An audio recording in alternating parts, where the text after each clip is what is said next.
A spring balance is a device commonly used for measuring the as acting on an object. இந்த question answer பாக்குறதுக்கு முன்னாடி இந்த கிளாஸுக்கான PDF நம்ம பாக்குற கிளாஸ்க்கான PDF எல்லாமே என்னோட டெலிகிராம் சேனல் நான் பணியமைப்புல கொடுத்தேன். எதுக்காக நான் சொல்றேன், நம்ம சாப்டரா பார்க்கறனால இந்த பிடிஎஃப் நீங்க ஃபைனல் மினிட்ல வந்து ரிவைஸ் பண்ணா நல்லாவே யூஸ்ஃபுல்லா இருக்கும். ஸோ அதுக்காக தான் சொல்றேன். இப்போ இந்த கேள்வியில் என்னன்னா ஸ்ப்ரிங் பேலன்ஸ் அப்படின்னு சொல்றாங்க. இந்த ஸ்ப்ரிங் பேலன்ஸ் சம்பந்தப்பட்ட ஒரு கான்செப்ட் வந்து ஹூக்ல இருக்கும். ஹூக்ல ஒண்ணும் கிடையாது. இப்ப நம்ம மாடர்ன் லைஃப்ல இந்த ஸ்ப்ரிங் எல்லாம் வந்து டிசைன் பண்றாங்க.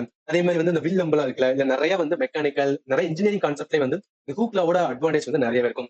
இந்த லா என்ன சொல்லுவாருன்னா, இப்ப உலகத்துல இருக்கிற நம்ம எந்த சாலிட பொருள் எடுத்தாலும் எல்லா பொருளுக்குமே என்ன இருக்குன்னு சொல்றாங்கன்னா ஸ்ட்ரெச்சிங் கெப்பாசிட்டி இருக்குன்னு சொல்லுவாங்க. ஸ்ட்ரெச்சிங் மீன்ஸ் வந்து அந்த இழுப்பண்பு வந்து கண்டிப்பா இருக்கும். ஆனா அந்த இழுப்பண்பு எவ்வளவு இருக்கும்னு சொல்லிதான் வந்து அதுல டிஃபரன்ஸ் இருக்கும். அது ஒவ்வொரு பொருள் ஒவ்வொரு சாலிட் பொருளுக்குமே வந்து வேரி ஆகும்.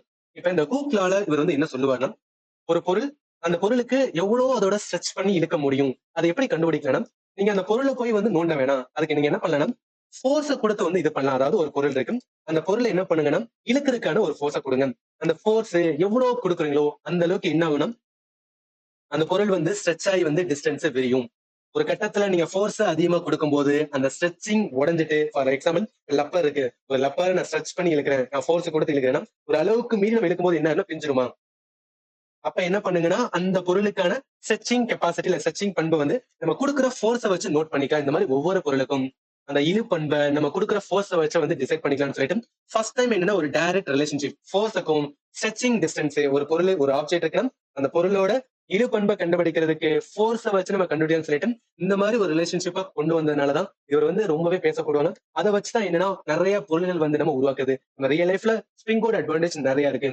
ஒரு கார் மெக்கானிக் ஷெட்டுக்கு எல்லாம் போனோம்னா அந்த கார் மேல நிக்கிற ஒரு ஸ்ப்ரிங் கிட்ட ஒரு போயிட்டு வச்சிருப்பாங்க. ஈவன் நிறைய நம்ம லைஃப்ல யூஸ் பண்ற நிறைய இதுல வந்து ஸ்ப்ரிங்கோட அட்வான்டேஜ் இருக்கு. நாங்க சொன்னதான் இந்த இடத்துல பாருங்களேன், நம்ம புல் பண்றோம், நம்ம புல்னா என்ன ஃபோர்ஸ் கொடுக்கும், அது வந்து என்ன கம்மியான வந்து ஸ்ட்ரெச் வந்து வெளியே வரும். அதே அதிகமா நம்ம புல் பண்ணா ஸ்ட்ரெச் அதிகமா கொடுக்கும். புல் பண்றதை விட்டுனா என்ன ஒரிஜினல் ஷேப்புக்கு வந்துடும். அப்ப என்ன சொல்லலாம்னா நம்ம கொடுக்குற ஃபோர்ஸை பொறுத்தா வந்து அந்த ஸ்ட்ரெச் இருக்கு. ஒவ்வொரு பொருளுக்கும் அது எவ்வளவு ஸ்ட்ரெச் ஆகுது பாக்குறதுக்கு கொடுக்குற ஃபோர்ஸ் வந்து நோட் பண்ணுங்க. நம்ம ஃபோர்ஸ் வந்து ஈஸியா நோட் பண்ணிடலாம். இந்த மாதிரி என்ன பண்ணிடலாம், ஒவ்வொரு பொருளுக்கு எவ்வளவு வந்து ஸ்ட்ரெச்சிங் வந்து பிஹேவியர் இருக்கும், கேரக்டர் இருக்குன்னு சொல்லிட்டு ஈஸியா ஐடென்டிஃபை பண்ணிக்கலாம்னு சொல்றதா வந்து இந்த ஹூக்ல. அப்ப என்ன இந்த ஸ்ப்ரிங் பேலன்ஸ் அப்படின்னு எதுக்கு வந்து சொல்லுவாங்க, இந்த ஹூக்லாக் தான் சொல்லுவாங்க. அந்த ஹூக்லால அவர் எதை சொல்லுவாரு, ஃபோர்ஸ் சொல்லுவாரு. அதனால பாருங்க காமன்லி யூஸ் ஃபார் மெஷரிங், எதை பொறுத்து எதை வந்து மெஷர் பண்றதுக்கு, ஃபோர்ஸ் சாரி ஆக்டிங் ஆன ஆப்ஜெக்ட். அப்ப இந்த கொஸ்டினுக்கு ஆன்சர் என்ன வரும் அப்படின்னா ஃபோர்ஸ் ஏ தான் வரும்.